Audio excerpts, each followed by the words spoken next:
Hey folks, it's Derek from ForeGolf Custom. How are you? Good to see you. Thanks so much for everybody for the subscribes, the comments, the likes. And if you could share this video, if you have somebody out there that's really struggling with their putting. So if their putts per round are high, even if they're a fairly high handicap, or if they're struggling with putting, this is a video you need to send on or share. Today I'm looking at TaylorMade Spider putter. It's a ZT, the Zero Torque putter. So if you're struggling with path, and if you're struggling with the way that you're delivering the putter to the ball, this is something you need to look at. I'm going to give you a couple of things that I'm seeing here at the putter fitting sessions that will have a lot to do with how the putter kind of operates itself. Okay, so there's usually two reasons that people come to see me here for putting. Well, three actually. If they've fallen out of love with their own putter, obviously they come to see me because they don't know what to move on to. But the real two tech reasons, I guess, are pace control, which has been able to judge the distance that the putt is. So how far does the putt feel based on the distance? And the second thing is direction control. So being able to find the line and hit the putt on that line or on the putt line. And what I've seen is over the time that I'm either trying to create a visual where the golfer can look down and see more square, or in this case with the TaylorMade ZT, I'm actually using the design of the club to help to square the head. Right, let me talk a bit more about the whole square club thing. So Zero Torque ZT stands for how the club is balanced. So the majority of putters are made with where the toe of the putter hangs a little. So if you hold the putter in this balanced position, it will actually fall to a specific position. This particular putter itself doesn't have that kind of toe bias. It has what's known as a more of a squareness to it. So basically what's happening is the putter is wanting to square itself when you turn it, so you don't have that torsional issue where you're trying to control the putt coming into the strike. So as you take it back, it wants to stay more square. And I think that's the big key part to this putter, in that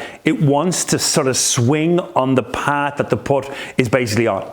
And that for me means that you're using design to help with the issue in relation to the way that the club head or the face comes into the strike. So let me show you. So here's a putt that I just struck earlier. And just to give you some ideas, some of the key things that I'm looking for in relation to putters are face angle, launch direction, and side angle. So you can see here that this blue line is where the actual putt is coming across. The putter is coming across the line, and the face angle then is relatively square, but my face to path and club path are across the ball. Now in fairness, that putt could go into the hole, but the issue is that the putter itself could also be creating more issues than it's worth.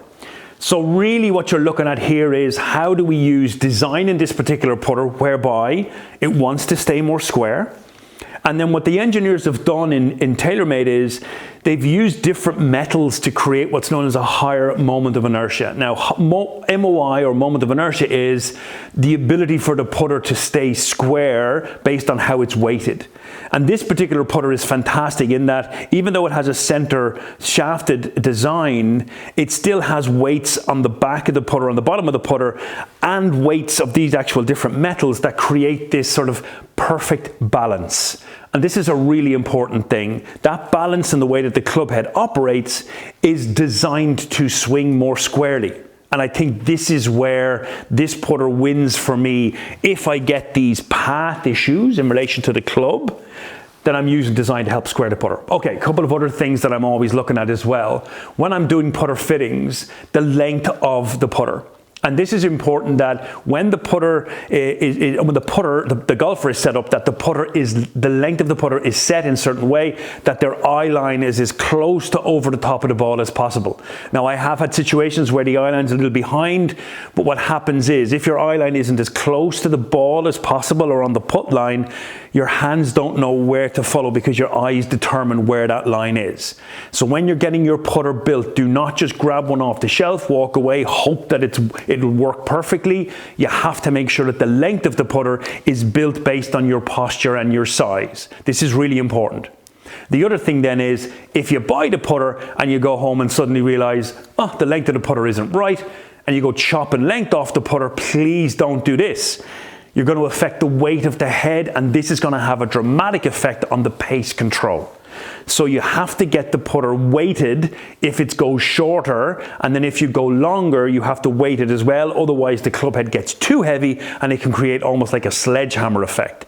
The reason there are weights on this putter is that they can be customized to suit the length of the shaft and the balance of the putter based on your swing tempo. So when we're looking at tempo on the club, how the club goes back and forward, that's determined by weight, and then it's linked to your pace. It's also linked to feel of the club head, so that when you're trying to judge distance, the pace or the weight of the head is linked to that pace control. So if you're struggling with putter, if you're struggling with those putts per round, if you're struggling with consistency based on how you deliver the club head, so if it doesn't feel square or is square, the TaylorMade Spider ZT is one to look at. Remember, if you're going to go for the technology, and it's quite an expensive investment, please make sure that you're fitted for it properly and make sure that this design is actually going to work for you in your game. Hope you enjoyed that video. We'll catch you at the next one. Thanks for watching.